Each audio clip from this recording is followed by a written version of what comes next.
झारखंड यानी जंगल झाड़।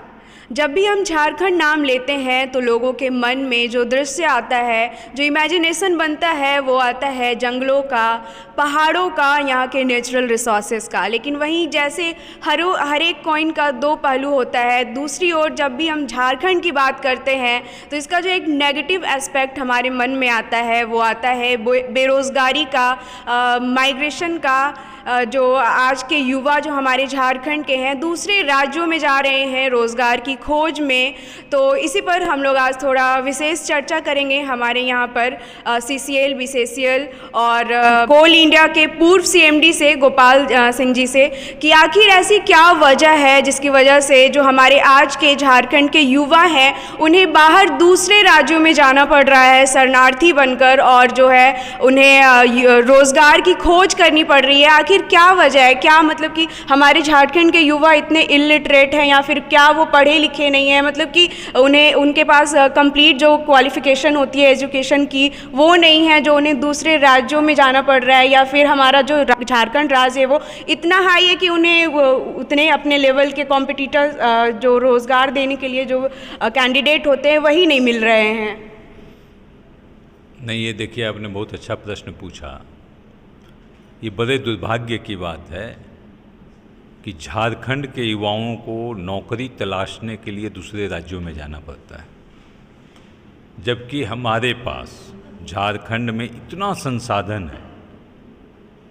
और चूँकि मैं झारखंड हमारी कर्म भूमि रही है, झारखंड से हमारा बहुत ही घनिष्ठ लगाव है, मेरा प्रदेश है,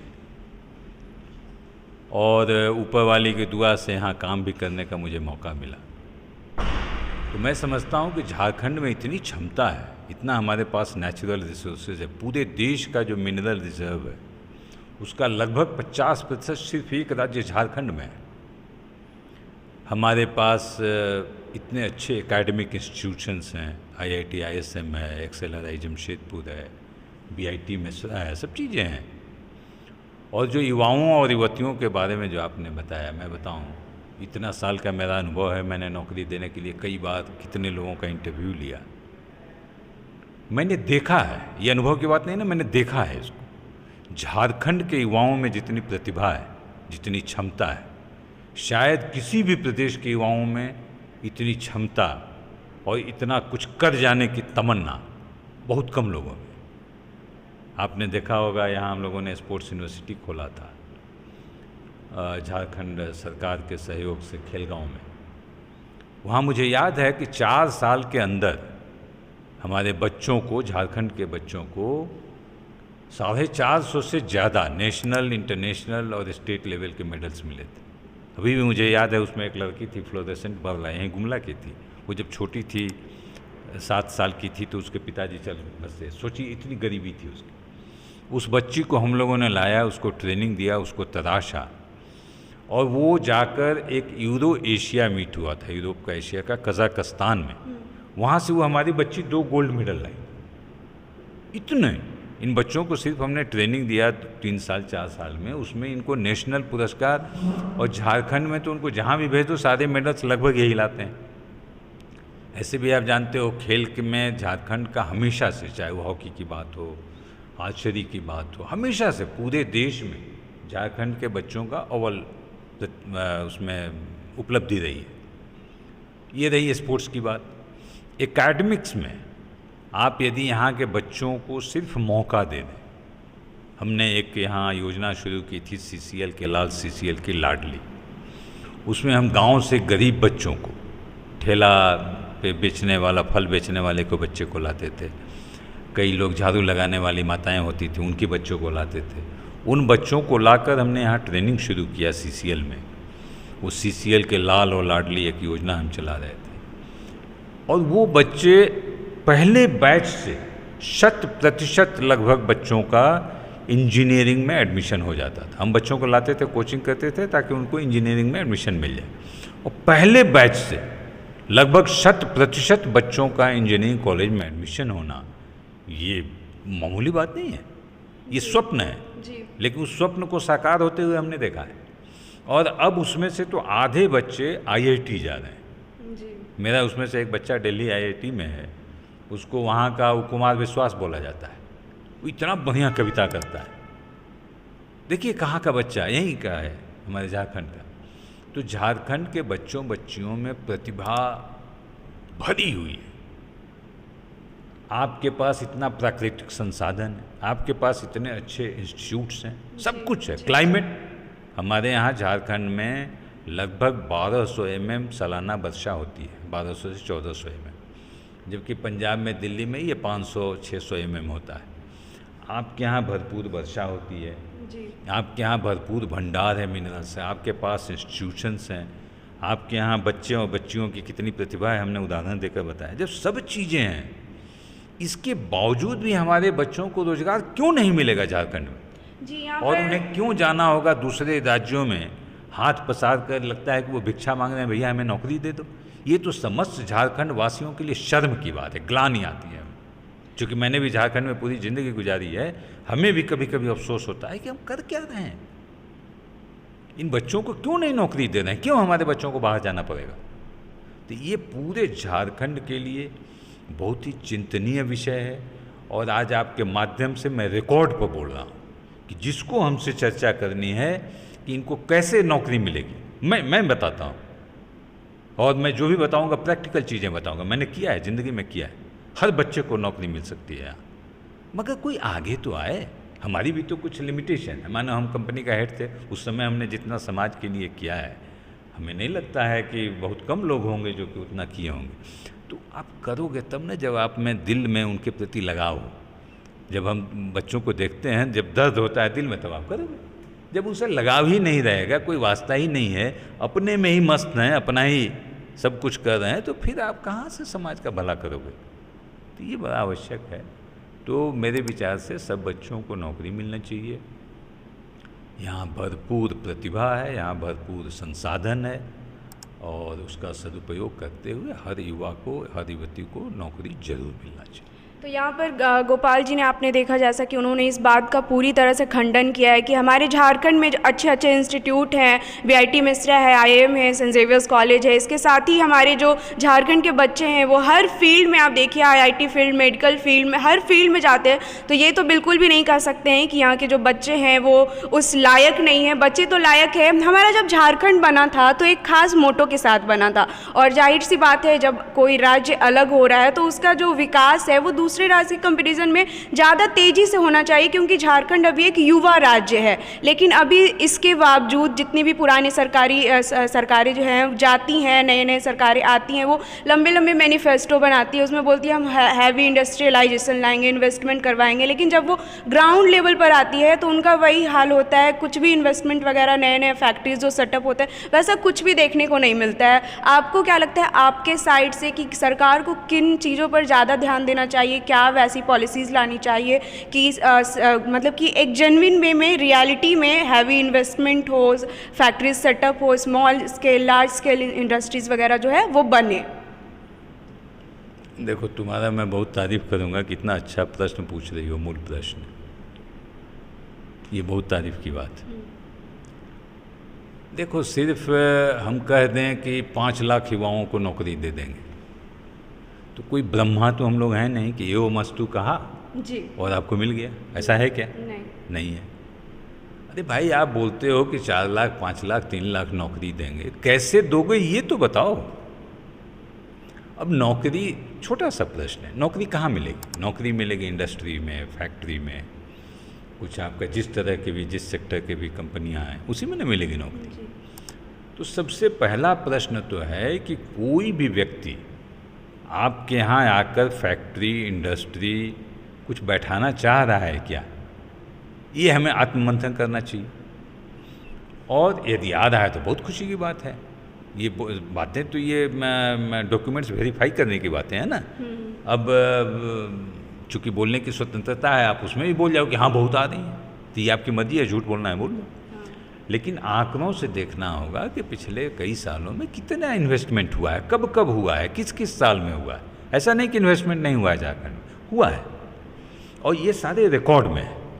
तो वो हमें देखना चाहिए कि भाई कब कब झारखंड में इन्वेस्टमेंट हुआ, कब कब लोग आए और कब कब नहीं आए, और जब नहीं आए तो उसकी वजह क्या है, हमें वजह तलाशनी चाहिए।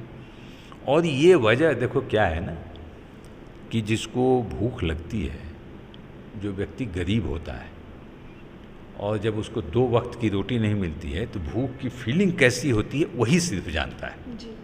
जो खाते खाते मर रहा है, जिसका खाते खाते पेट फूल रहा है, सुबह 4 बजे उठ कर जाता है पेट को अंदर करने के लिए, उससे पूछोगे कि भाई रोटी का बड़ा महत्व है, रोटी मिलनी चाहिए, वो क्या जानेगा।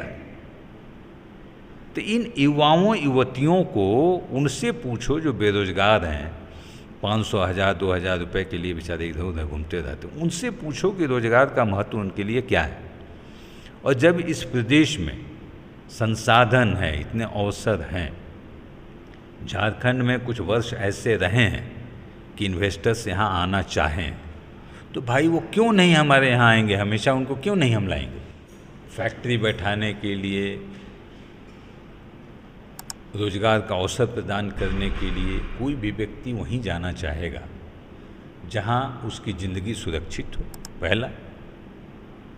दूसरा कि मान लो वो कुछ पैसे लगाता है, तो भाई आप बैंक में भी पैसे रख देते हो तो इंटरेस्ट तो मिलता है, तो वो जब पैसे आपके यहाँ लगाएगा तो स्वाभाविक है कि उस पर वो रिटर्न चाहेगा। तो उस जो इन्वेस्टमेंट कर रहा है उसकी गारंटी हो कि हाँ भाई वो फैक्ट्री बैठाया तो ये फैक्ट्री चलेगी, जो रिक्वायर्ड परमिशंस हैं उसको समय से मिल जाए, तभी तो व्यक्ति आएगा। अब आपके यहाँ मान लो से उदाहरण के तौर पर कोई व्यक्ति आया कि हम भाई फैक्ट्री बैठाना चाहते हैं, इंडस्ट्री बैठाना चाहते हैं, सबसे पहले आपको परमिशन लेनी होगी। परमिशन के लिए ही जो उसको 4 महीने घूमना पड़े, दर दर की ठोकरें खानी पड़े, तो वहीं से बोलेगा भाई साहब नमस्ते, हम चले कहीं और जहाँ हमें परमिशन दे देगा, तो वहीं भाग जाएगा। मान लो परमिशन मिल गया, परमिशन मिल गया तो उनको ज़मीन चाहिए कि जाकर जहाँ फैक्ट्री बैठाएं। अब वो ज़मीन के लिए गए खोजने, उनकी भी पता नहीं किसी ऐसे बिंदु से व्यक्ति से मुलाकात हो गई कि तुम क्यों यहाँ चला आया फैक्ट्री बैठाने के लिए, ये तो हमारी जागीर है, तो व्यक्ति भाग ही जाएगा। तो झारखंड में फैक्ट्रीज क्यों नहीं आ रही हैं, हमारे यहाँ इंडस्ट्रीज क्यों नहीं बैठ रही हैं, हमारे यहाँ जिस तरह से उद्योग को बढ़ना चाहिए था, रोजगार के अवसर को बढ़ना चाहिए था, वो क्यों नहीं हो रहा है। इस बात का ये मूल प्रश्न है, इसका उत्तर सब लोग जानता है, तुम भी जानती हो, ये भी जानते हैं, ये सब जानता है कि हमारे यहाँ रोजगार के अवसर क्यों नहीं पनप रहे हैं, कौन लोग इसके लिए जिम्मेवार हैं जो कि इंडस्ट्रीज़ फैक्ट्रीज़ को नहीं आने दे रहे हैं। जो यहाँ रोजगार थे वो बंद हो गए, युवा हमारे बेरोजगार हो गए और जाकर आज दिल्ली बॉम्बे में वो भिक्षा के तौर पर नौकरी मांग रहे हैं। ऐसा क्यों हो रहा है, इस प्रश्न का उत्तर जानता है सब, बोलना नहीं चाहता है, क्या कारण है उनसे पूछना चाहिए। जी। आपके पास यदि वो पावर है, कुर्सी है, तो आप ये क्यों नहीं करना चाहते हो, क्यों नहीं किए हो। ये जब तक युवा युवती नहीं जगेगा और जब तक जाकर पूछेगा नहीं आंख में आंख मिलाकर, तब तक झारखंड के युवाओं को कभी नौकरी नहीं मिलेगी। भटक रहे हैं। हमें झारखंड बने कितने साल हो गए, 22 साल। और आप सोचो जब बिहार से झारखंड अलग हो रहा था तो वो माननीय लालू जी का एक आया था ना स्टेटमेंट, क्या स्टेटमेंट था बताओ, याद है तुमको? झारखंड अगर अलग हो जाता है तो हमारे बिहार में फिर बचता ही क्या है बालू के अलावा। ये लो देखो, बच्ची को याद है। तो जब उस समय 2000 में ये परिस्थिति थी कि बिहार से यदि झारखंड अलग हो जाएगा तो बिहार में बालू के अलावा कुछ नहीं बचेगा। यानी कि सब जो भी था वो संयुक्त बिहार के पास, चाहे वो प्राकृतिक संपदा हो, एकेडमिक इंस्टीट्यूशंस हो, आपका CCL BCCL हो, बोकारो हो, जमशेदपुर, सब था झारखंड में। जी, और झारखंड का रिसोर्सेज ही मेन रीज़न था कि वहाँ की सरकारें नहीं चाह रही थी कि पार्टीशन हो और झारखंड अलग जाए। बताओ, लेकिन झारखंड वासियों का, जो भी झारखंड में रह रहे थे, सबका प्रयास था कि हमें एक अलग राज्य मिला। तो जब हमें वो राज्य मिल गया और आप ये चेक कर लेना, हमें लगता है कि पॉपुलेशन भी शायद 1/3 था झारखंड का उस समय पूरे बिहार के, लेकिन प्राकृतिक संपदा सब इधर थी। तो जब हमारी पॉपुलेशन भी कम थी, सब प्राकृतिक संपदा भी हमारे पास थी, तो आज 20 साल बाद हमारे हर युवा युवती के हाथ में एक रोजगार क्यों नहीं है, इसके लिए कौन जिम्मेवार है? ये प्रश्न जब तक नहीं पूछा जाएगा और जब तक जिम्मेवार लोगों से आंख में आंख मिलाकर युवा और युवतियां ये प्रश्न नहीं करेंगी, तब तक झारखंड का यही सिलसिला चलते रहेगा। हमारे बच्चे बच्चियां परेशान होते रहेंगी, अपने आप को कर्ज करेंगे कि क्यों हम झारखंड में पैदा हो। तो ये सब लोगों के लिए, सब प्रबुद्ध लोगों के लिए, सब जो लोग कुर्सी पर बैठे हुए हैं, मैं भी उसी कैटेगरी से आता हूँ, मैं अपने से आपसे भी पूछ रहा हूँ